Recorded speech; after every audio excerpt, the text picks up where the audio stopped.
सात्संगतची प्रेमाने बोलूया.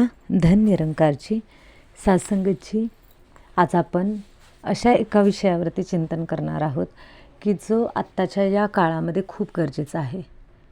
तो विषय असा आहे की मन हे खूप खुश राहण्याचा प्रयत्न करते, परंतु मनाला खुशच ठेवता येत नाही, ते खुश राहू शकत नाही. तर आपलं हे जे मन आहे ते मन खुश का राहू शकत नाही, आणि त्याला जर आपल्याला खुश ठेवायचं असेल तर आपल्याला काय करावं लागेल, याच्यावरती आपण रोजच्या जीवनातली उदाहरणे घेऊन चिंतन करूयात. सात्संगतजी बघा, आपली जी आत्मा आहे त्या आत्म्यामध्ये मन आहे, आणि ते मन काय करतं काम, तर विचार करण्याचं काम करतं. तर हे जे मन आहे ते खूप महत्त्वाचे आहे. बऱ्याच जणांनी असं म्हटलेलं आहे की मन जिते जगत जित. जेव्हा आपण मनावरती विजय मिळवतो तेव्हा संपूर्ण जगसुद्धा जिंकण्याची ताकद आपल्यामध्ये येते. इतकं आपलं मन हे शक्तिशाली आहे. आता हे जे मन आहे त्या मनाचे दोन भाग आहेत, एक म्हणजे चेतन मन आणि दुसरं म्हणजे अवचेतन मन. चेतन मन कशाला म्हटलेलं आहे, जे आत्ता आपण आहोत त्याची आपल्याला जाणीव, किंवा आपण म्हणूयात की जे घडतंय त्याची आपल्याला जाणीव करून देणारं जे मन असतं ते आहे चेतन मन, जे जागृत अवस्थेमध्ये आहे. आता म्हणजे समजा आता मी आहे, मी या ठिकाणी बसलेले आहे, विचार सांगत आहे, मीपणाची जाणीव करून देणारं हे चेतन मन आहे. परंतु आपलं जे अवचेतन मन आहे त्या मनामध्ये आपलं आत्म्याचं आत्मज्ञान हे त्याच्यामध्ये असतं. म्हणजे आपल्या आत्म्याचं जे मूळ स्वरूप आहे त्याचं जे ज्ञान आहे ते अवचेतन मनामध्ये आहे. त्यालाच आपण काय म्हणायचो, त्यालाच आपण म्हणायचो अंतर्मन किंवा आत्मा. कोणी त्याला आत्मा म्हटलं. कधी कधी बघा आपण सहज बोलत असतो त्यावेळेस म्हणतो का नाही की बघ तुझं अंतर्मन तुला काय सांगते बघ. कधी कधी एखादा मुलगा चोरी करायला लागतो आणि तो त्याच्या मनाला प्रश्न विचारतो की मी चोरी करू का नको. त्यावेळेस त्याचं अंतर्मन त्याला म्हणतो नको करू. परंतु बाह्यमन हे लॉजिकल आहे, आजूबाजूला काय घडतं आहे त्याच्या ह्याच्यानुसार विचार करणार आहे. तो जो मुलगा आहे तो मुलगा जर चोरी करायला गेलेला आहे आणि चोरी करत असताना तो म्हणतो की मी जर आज चोरी केली नाही तर माझ्या आईला मी औषध कसं देऊ, मला वडील नाहीत, माझ्या आईला मला औषध द्यायचं आहे, तिला जर मी औषध दिलं नाही तर ती मरून जाईल, मग मला काय करावं लागेल तर चोरी करावी लागेल. नाइलाजाने त्याचा हात चोरीकडे वळतो, त्याचं मन चोरीकडे वळतं. चोरी करण्याची इच्छा तर नाही आहे परंतु चोरी करावी त्याला लागत आहे. हे जे परिस्थिती त्याच्यासमोर निर्माण झाली. तर आपलं जे चेतन मन आहे ते लॉजिकल विचार करतं, आणि अवचेतन मन आहे ना तिथे आपली आत्मा आहे, तिथं आपल्या आत्म्याचं अस्तित्व आहे. आणि आत्म्याला जे काय हवं आहे ना ते अंतर्मन मागतं, कारण आपल्या आत्म्याचं ते मूळ स्वरूप आहे. बघा, आपली जी आत्मा आहे ना त्या आत्मा मूळचीच प्रेम स्वरूप आहे, त्याच्यामध्ये अपार प्रेम आहे. बघा, आपण जेव्हा बाहेर कुठेतरी असं जात असतो आणि जाता जाता जर एखादं मंदिर आपल्याला दिसलं तर त्या मंदिराकडे आपले आपोआप नजर आपली तिकडे झुकली जाते आणि आपल्याला पाय खेचून आपले तिकडं जातात. आपले पायाला आपल्याला असं वाटतं की आता आपले पाय आपले तिकडे वळत आहेत, आपण आता तिकडे गेलं पाहिजे. तर हे कशामुळे होतं, तिथली जी पवित्रता आहे ती पवित्रता आपल्याला खेचून नेते. आपली आत्मा मूळची पवित्र आहे, आणि पवित्र स्थानामध्ये गेल्यानंतर, त्या मंदिराच्या स्थानामध्ये गेल्यानंतर त्या आत्म्याला कम्फर्टेबल वाटतं, आणि त्या ठिकाणी आत्मा ओढ घेते की मला तिकडे जायचं आहे, कारण तिथलं जे पवित्र व्हायब्रेशन आहे ते व्हायब्रेशन आत्म्याला खेचून नेण्याचा प्रयत्न करत असतं. अगदी त्याचप्रमाणे जर एखादी व्यक्ती आपल्यावरती मनापासून प्रेम करत आहे की आपण त्या प्रेमाकडे झुकले जातो, मग तिथे आपण हा नाही विचार करत की आपल्या आजूबाजूला काय घडते किंवा काय होते, काही नाही. एखादी मुलगी बघा एखाद्या मुलावरती प्रेम करते किंवा मुलगा एखाद्या मुलीवरती प्रेम करतो, तर त्याला ते प्रेमच इतकं सर्वोच्च वाटतं की ती मुलगी स्वतःच्या आईवडिलांचा देखील त्याग करायला तयार होते, सगळ्यांचा त्याग करायला तयार होते. कारण ती प्रेमाची एक ओढ असते ना, प्रत्येक व्यक्तीला प्रेम हवं आहे, आणि प्रेमासाठी प्रत्येक व्यक्ती तरसत आहे. तसंच प्रत्येक व्यक्तीला असं वाटतं की मला आनंदी राहायचं आहे, परंतु तो राहू शकत नाही. कारण त्याच्याभोवती परिस्थिती त्या पद्धतीने आहे, त्याच्यामुळे त्याला आनंदी राहण्याची इच्छा असून देखील तो आनंदी राहू शकत नाही. परंतु संतांनी मात्र वेगवेगळी उदाहरणे सांगून त्यांच्या जीवनामध्ये त्यांनी स्वतः ते अनुभवून आपल्याला सांगितलं की आनंदी कसं राहायचं. किंवा आपली भगवद्गीता देखील सांगते की आपल्याला जर आनंदी राहायचं आहे तर आपण आनंदी कसं राहू शकतो. तर हे बघा, आपण पाहिलं की आपलं जे मन आहे त्या मनावरच आहे सगळं, की आपण आनंदी राहू शकतो की दुःखी राहू शकतो. कारण एक व्यक्ती आहे बघा, एक व्यक्ती आहे की त्या व्यक्तीचं घरामधले वर्तन आणि दुसरी व्यक्ती आहे त्या व्यक्तीचं घरामधलं वर्तन, दोन्हीकडे परिस्थिती सेमच आहे, सेम परिस्थिती आहे, परंतु दोन्ही व्यक्तींचा बघण्याचा दृष्टिकोन मात्र वेगळा आहे. एक उदाहरण घेऊयात आपण या ठिकाणी.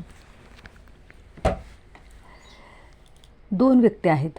दोन व्यक्तीमध्ये काय झालं, एक व्यक्ती आहे, त्या एक व्यक्ती घरामध्ये घसरून पडली.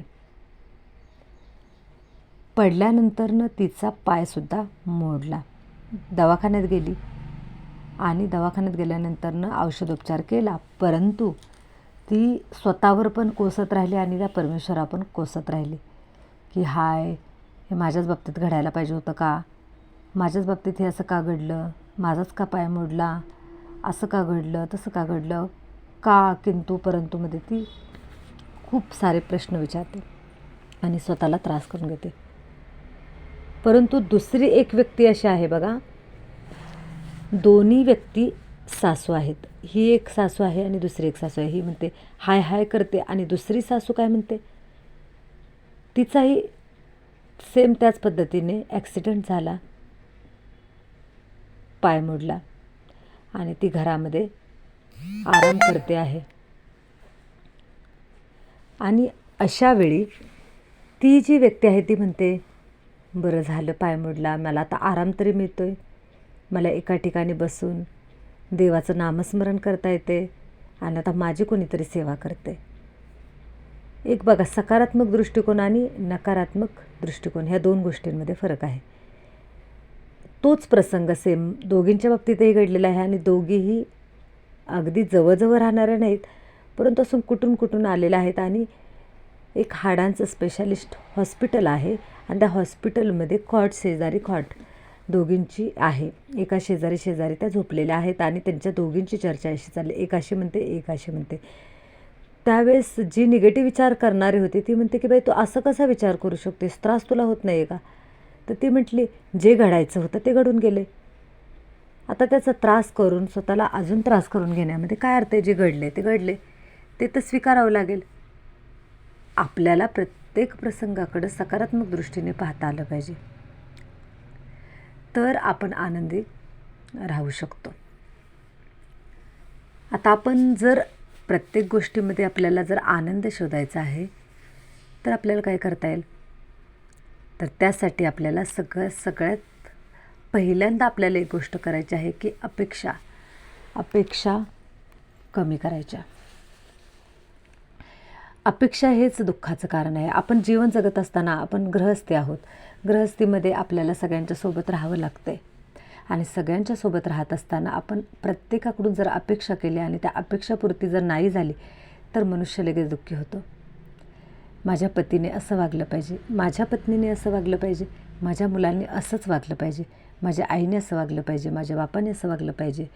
ही जी प्रत्येकाची जी थिंकिंग असते, अपेक्षा असते समोरच्याकडून. आणि कलियुग आहे या कलियुगामध्ये अपेक्षा पूर्ण होत नाहीत, उलट अपेक्षा न पूर्ण होणं हे आता कलियुगाचं वैशिष्ट्य. कलियुग म्हणजे काय, कलह क्लेशाचं युग.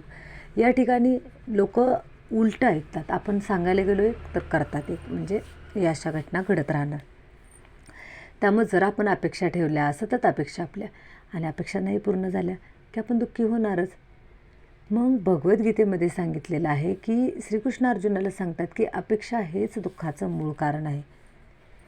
म्हणून इच्छा मात्रम अविद्या सांगितले. ज्याची मनस्थिती इच्छा मात्रम अविद्या अशी होईल की माझ्या सर्व इच्छांची अविद्या झालेली आहे, म्हणजे सगळ्या माझ्या इच्छा संपलेल्या आहेत. ज्यावेळेस अशी मनाची स्थिती तयार होते त्यावेळी आपलं मन हे आपोआपच शांत होतं आणि शांत मनामध्ये आनंदाची अनुभूती होते.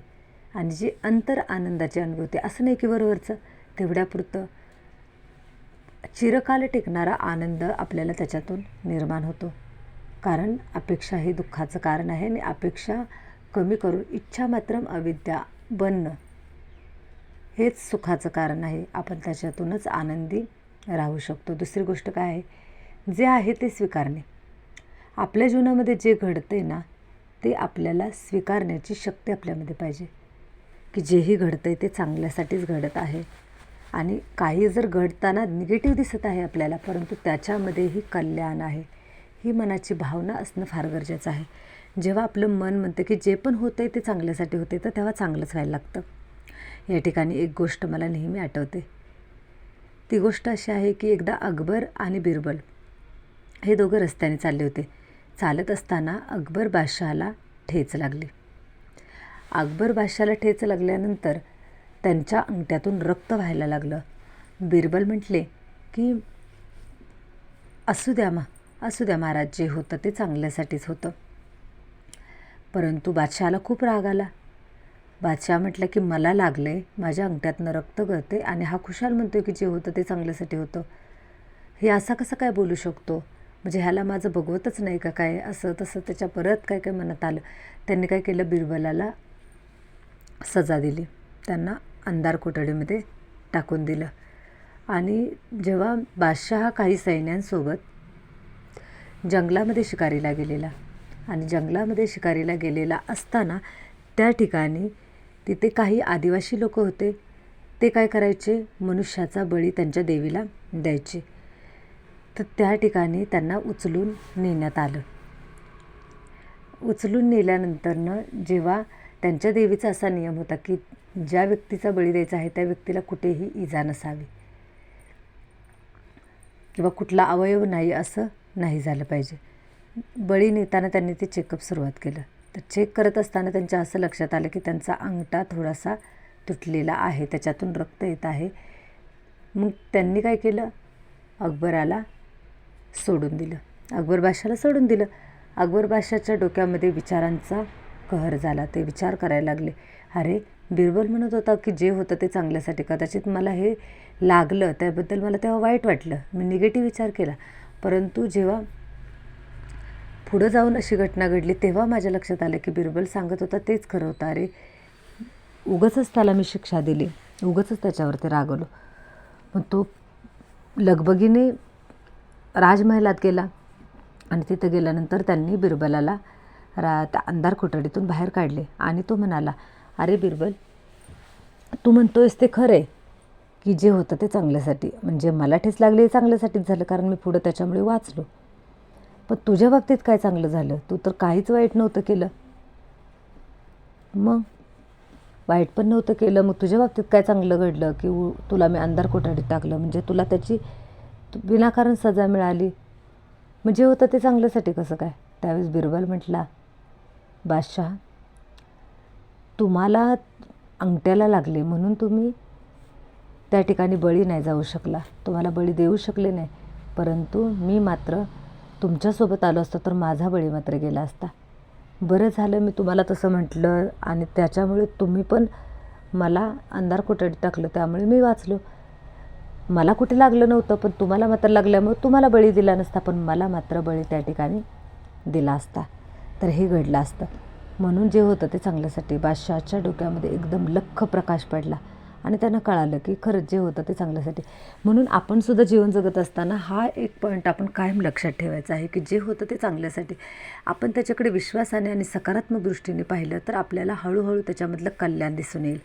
हळूहळू आपण त्याच्यामध्ये आपल्याला समज यायला लागेल आणि आपण हळूहळू पुढे जायला सुरुवात होईल आपली. त्याच्यामुळं जे काय घडतं आहे त्या परिस्थितीबद्दल कोसत बसू नका, कारण त्याच्यामुळेच मनुष्य दुःखी होतो. कारण परिस्थिती आपल्या हातामध्ये नाही आहे. आपल्या पूर्वकर्मानुसार पूर्वसंचितानुसार आपल्याला काही गोष्टी भोगाव्या लागतात, त्या भोगाव्याच लागणार आहेत. म्हणून आपण त्याच्याकडे लक्ष द्यायचं नाही, तर आपण याच्याकडे लक्ष द्यायचं आहे की आपण याच्याकडे लक्ष द्यायचं आहे. कशाकडे? तर आपल्या बाबतीत जे पण घडत आहे ते चांगल्यासाठीच घडत आहे याचा विचार आपण करायचा आहे. तर आज या 2च गोष्टी आपण लक्षात ठेवून मन आनंदी सतत कशा पद्धतीने ठेवायचं याच्याबद्दल आपण दिवसभर आज आपण विचार करायचा आहे. अशा पद्धतीनं आपण हा जो पॉईंट आहे तो पॉईंट आपण समजून घेतलेला आहे. आपण हा व्हिडिओ इथेच थांबूयात. अजून जर तुम्हाला वेगवेगळ्या विषयांवरती व्हिडिओ हवे असतील तर तुम्ही लाईक करा आणि कमेंटच्या माध्यमातून तुमचा विषय तुम्ही सांगू शकता की याच्यावरती आपण चिंतन करूयात. चला तर मग हा व्हिडिओ आपण इथेच थांबूयात. धन्य निरंकारजी.